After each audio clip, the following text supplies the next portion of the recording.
The E1 settlement isn't the largest Israel has ever approved, but its location makes it the most dangerous to the two-state solution. Approved in 2025, E1 covers 12 square kilometers in the West Bank, displacing 2,500 Bedouin Arabs.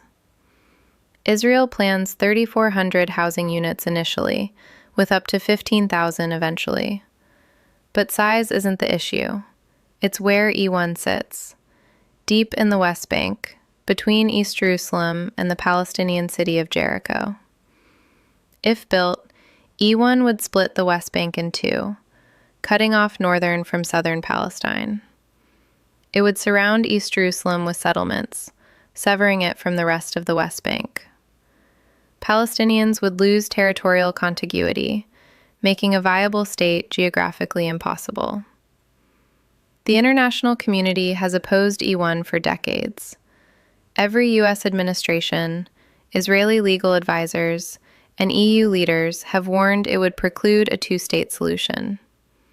Now, Israel has approved it anyway. This isn't a dramatic land grab. It's the final step in a slow, methodical process. The two-state solution has been dying for years. E1 may be where it's buried. E1 sits northeast of East Jerusalem, annexed by Israel in 1980, and just west of Ma'ale Adumim, a settlement of 40,000 Israelis. Building E1 will link the two, creating a continuous Jewish urban block stretching from West Jerusalem deep into the West Bank. That block will cut directly through the heart of the Palestinian West Bank, splitting the continuous urban area that runs from Ramallah in the north to Bethlehem in the south. Travel times between the two will soar. East Jerusalem will be completely encircled by settlements, severed from the rest of the West Bank, just as Palestinians hope to make it their capital. Once Israel's barrier wall is extended to absorb E1 and Ma'ale Adumim, Palestinians will be left with a single narrow corridor through the Jordan Valley near Jericho, fewer than 20 kilometers wide, connecting north and south. Territorial contiguity, the foundation of a viable state, will be gone. E1 isn't a new idea.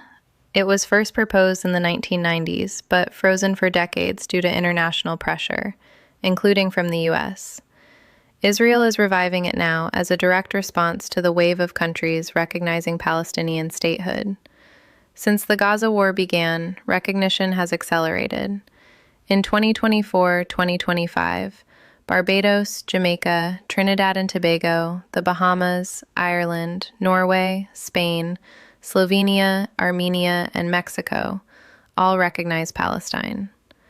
By mid-2025, with Gaza in ruins, tens of thousands dead, famine declared, a genocide case at the ICJ, a coalition of Western states announced they would also recognize Palestine to revive the two-state solution.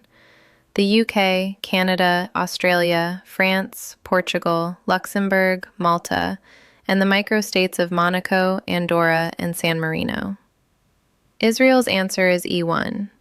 If you can't stop the world from recognizing Palestine, you make sure Palestine can never exist. In response to Western states announcing plans to recognize Palestine, Israel retaliated by greenlighting E1, a message that words and recognitions can't stop actions on the ground.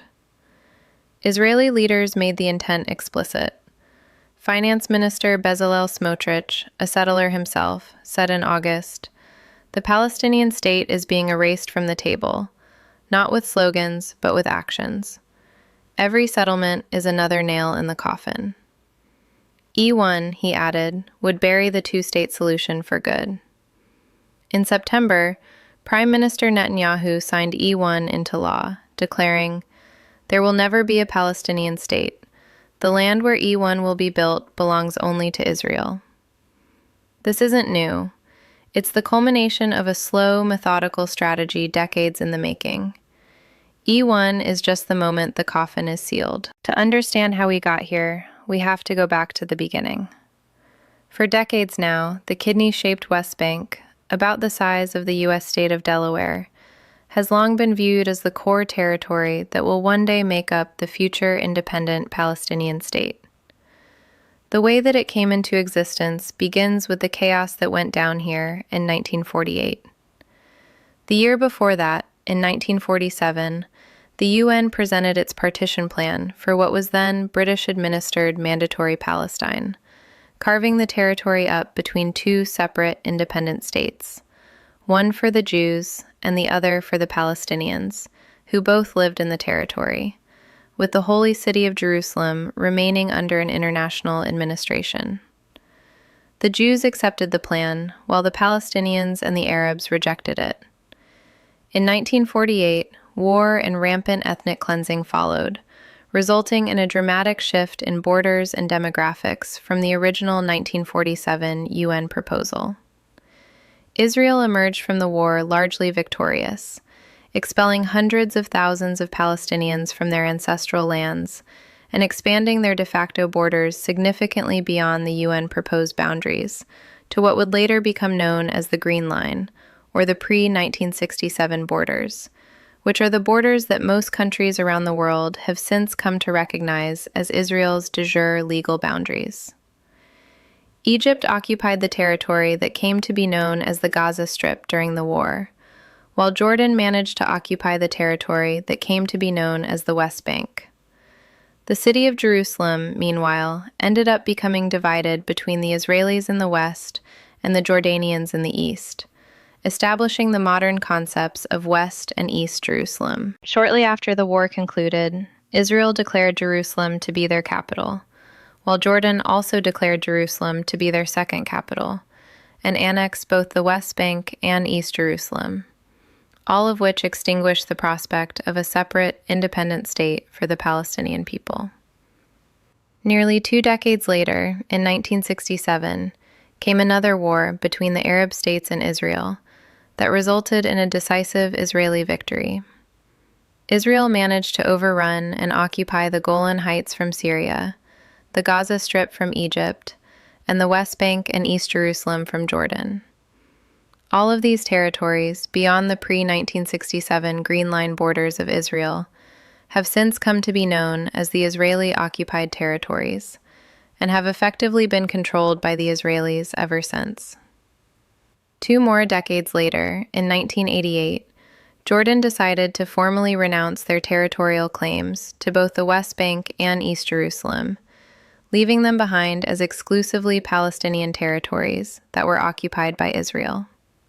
Since then, the West Bank and the Gaza Strip, with a capital in East Jerusalem, have been envisioned by supporters of the two-state solution as encompassing the territories that will one day make up a separate, independent state for the Palestinians.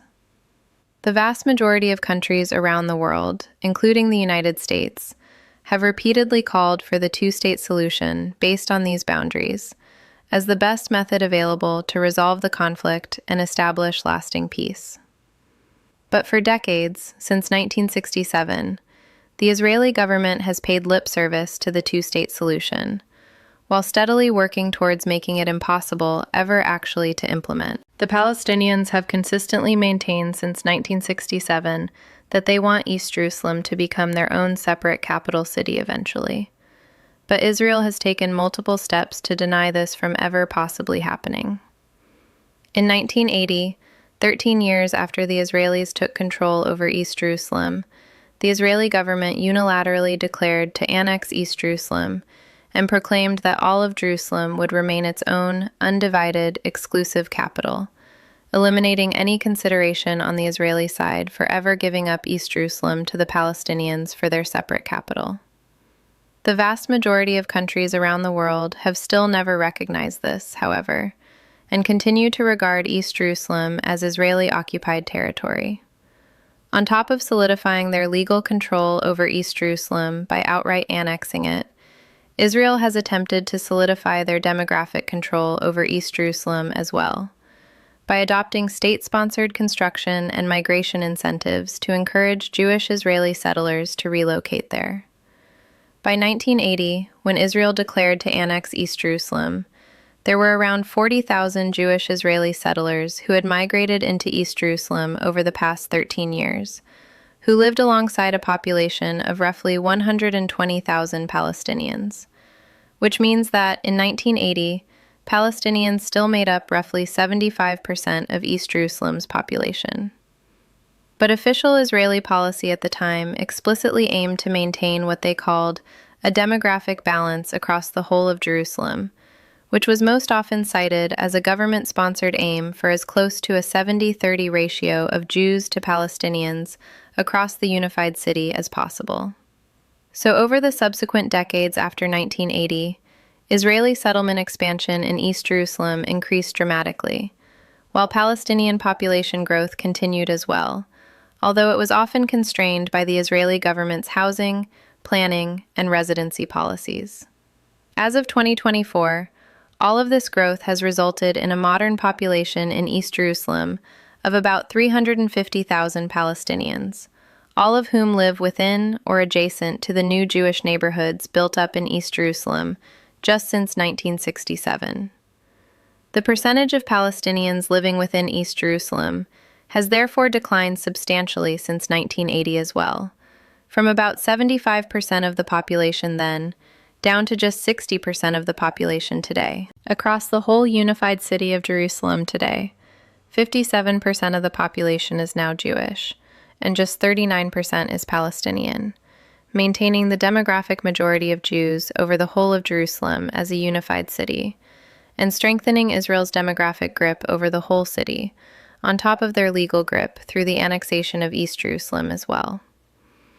All of which strengthens the Israeli state's ability to deny East Jerusalem as a separate capital to the Palestinians, which has remained a major impediment to the two-state solution for decades. And beyond the settlement and colonization of East Jerusalem, the Israeli state has been encouraging a vast settlement program across the greater West Bank as well, since it occupied it during the 1967 war. Successive Israeli governments ever since then have utilized a combination of economic subsidies, strategic military concerns, and ideological propaganda to encourage the growth of Jewish settlement in the occupied West Bank, which the Israeli government most often refers to in legal documents and military orders as Judea and Samaria instead, a name taken from the ancient kingdom of Judah and the kingdom of Israel, whose capital was located at Samaria, both of which controlled large swaths of the modern-day West Bank during the ancient Iron Age, nearly 3,000 years ago. The Israeli settlers who have come to the occupied West Bank over the decades are not a single monolith, and they have done so for a variety of reasons. Some of them are truly ideologically committed religious Zionists, who believe that settling and colonizing the West Bank is a fulfillment of ancient prophecy, and lands that they believe were promised to them by God thousands of years ago.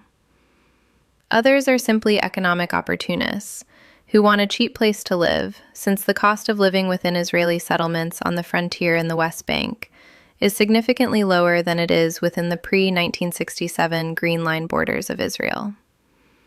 The Israeli state and military, meanwhile, generally see the colonization of the West Bank from a more secular perspective that is strategically useful, increasing their demographic hold over the high ground in the West Bank that acts as a strategic buffer, separating Israel's core cities on the Mediterranean coast from their potentially hostile Arab neighbors. As recently as 1967, the Jewish population in the West Bank was 0.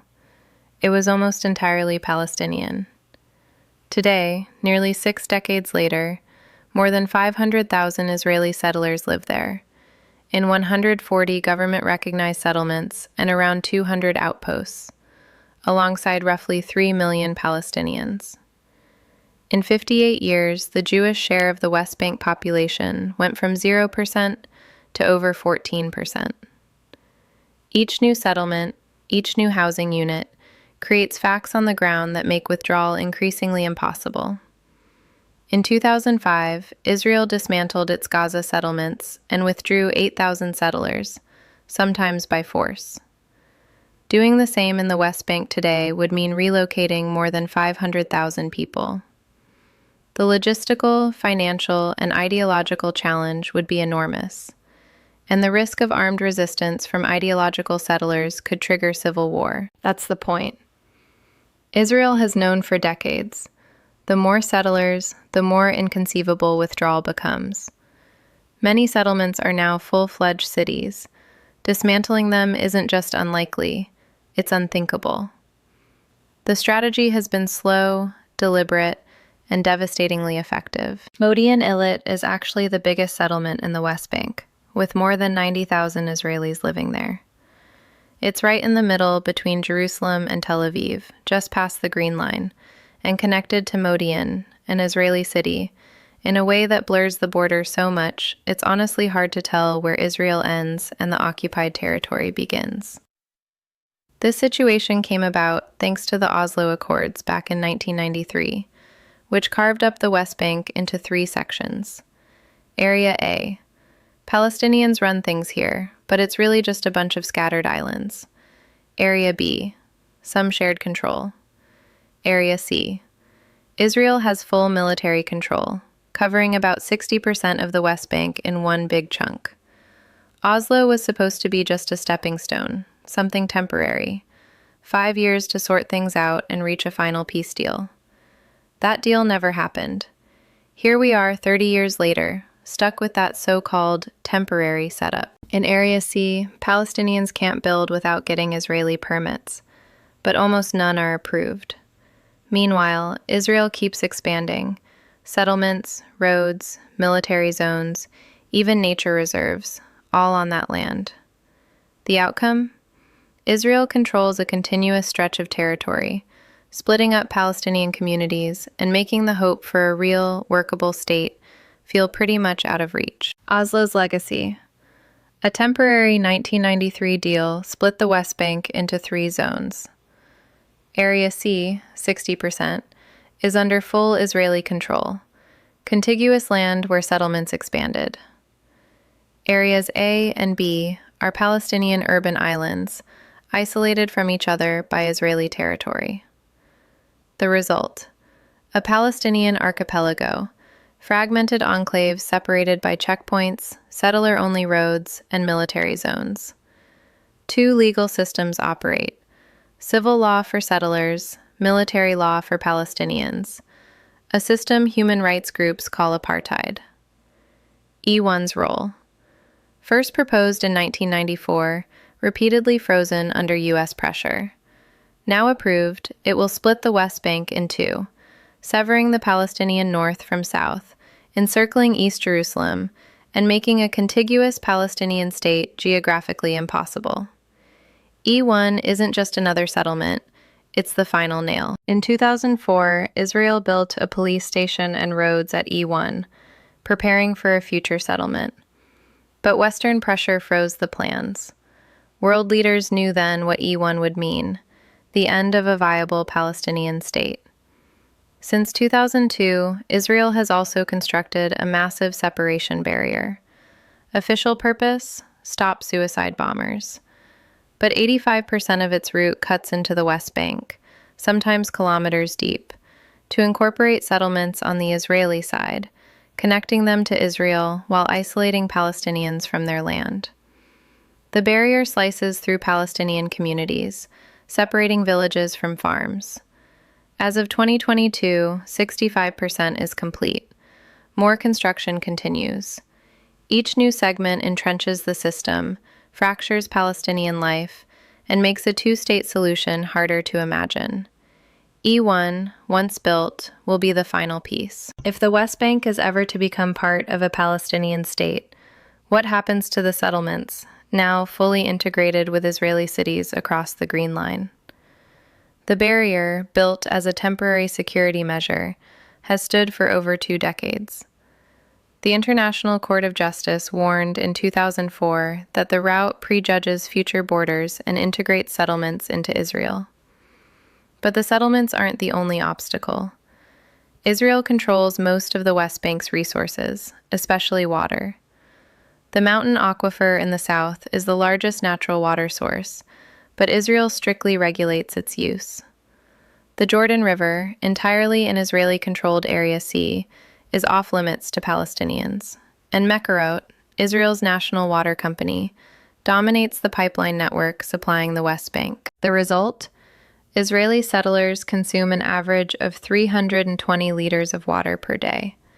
Palestinians average just 88 liters, less than a third, and below the 100 liters the World Health Organization recommends as a bare minimum. The two-state solution isn't just being buried by settlements, it's being drained dry. And then nearly all of Israel's policies of creeping annexation in the West Bank that they pursued for decades began rapidly accelerating after Hamas's October 7th attack that was launched from Gaza. As the Israeli military has laid waste to Gaza, much of the world's attention has been less focused on the events taking place within the West Bank, which has given Israel an opportunity to further advance its hold in the name of security and defense. In 2023, largely after the October 7th attack, Israel demolished significantly more Palestinian homes in both the occupied West Bank and East Jerusalem than it did across the previous year in 2022. And then it demolished even more of them in 2024. While at the same time, the Israeli government has also effectively ceased demolishing illegal structures and outposts built by settlers in the West Bank since 2023, too. In 2022, there were around 300 reported instances of the Israeli government enforcing construction laws in the West Bank against settlers. But then, across the first half of 2023, there were only 10 such reported instances recorded. And by the summer of that year, the enforcement of demolition orders for illegal settler outposts was halted entirely and has remained frozen ever since. Simultaneously, the construction of obstacles and barriers to movement across the West Bank for the Palestinians has dramatically increased. Before the start of the war in Gaza in 2023, the UN's humanitarian agency, OCHA, reported that there were 565 separate obstacles to movement in place within the West Bank. In early 2025, they reported that this number had increased to 850 separate obstacles. Take Highway 60 in the central West Bank. Before the Gaza war, Palestinians from Ain Yabrud could access it to travel north. Then Israel installed a gate on the on-ramp, blocking access. Now residents must detour through a military checkpoint, facing hours-long delays and invasive searches. This is one of hundreds of new obstacles imposed since the war began. Now E1 takes segregation further. In March 2025, months before approving E1, Israel funded a new road from East Jerusalem reserved exclusively for Palestinians, presented as a solution to traffic congestion around the settlement Ma'ale Adumim. In reality, it finalizes a fully segregated road network. Palestinians get one route between East Jerusalem and the West Bank. Israelis get another, connecting settlements seamlessly to Israel. With Palestinian traffic rerouted, Israeli roads can now link settlements to Israeli cities across the Green Line, and that paved the way for E1. The settlement approval came just months later. The two-state solution isn't just being buried, it's being bypassed. E1 plus Ma'ale Adumim plus Israeli-only road equals West Bank split in two. The Ramallah-Bethlehem corridor, the demographic heart of Palestine, is severed. East Jerusalem, surrounded by settlements, is isolated from the West Bank. If E1 stands, a contiguous, viable Palestinian state is geographically impossible. The two-state solution dies, not with a bang, but through decades of slow construction. Some in Netanyahu's cabinet want to go further. Annex 82% of the West Bank outright, leaving Palestinians with 6 isolated enclaves, functionally Bantustans. But that would cross red lines. E1 already risks derailing normalization with Saudi Arabia. Full annexation would break Israel's promise to the UAE, made in exchange for normalization, never to annex West Bank land. Jordan, Egypt, and Bahrain would follow. E1 buries the two-state solution. Full annexation would bury Israel's regional ties along with it, and the E1 settlement plan effectively kills the prospects of an independent Palestinian state anyway. So from Israel's perspective, it is just a lower-cost way to do what they really want to do. U.S. President Donald Trump recently said in September of 2025 that he would not allow Israel to annex the occupied West Bank. but in a de facto sense, it has already happened. Trump cannot promise to restrict the Israelis from doing something that they have already done in all but name. And his administration has made it clear that they will not put up any meaningful resistance against the E1 settlement plan, like every previous U.S. administration has done since 1994, including his own first administration between 2017 and 2021.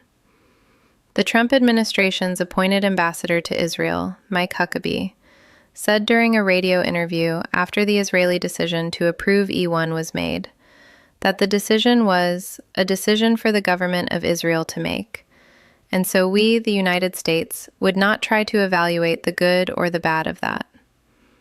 This marks a major departure on this issue from every single previous U.S. administration. More than 60 years ago, back in 1962, the U.S. President John F. Kennedy famously said that those who make peaceful revolution impossible will make violent revolution inevitable.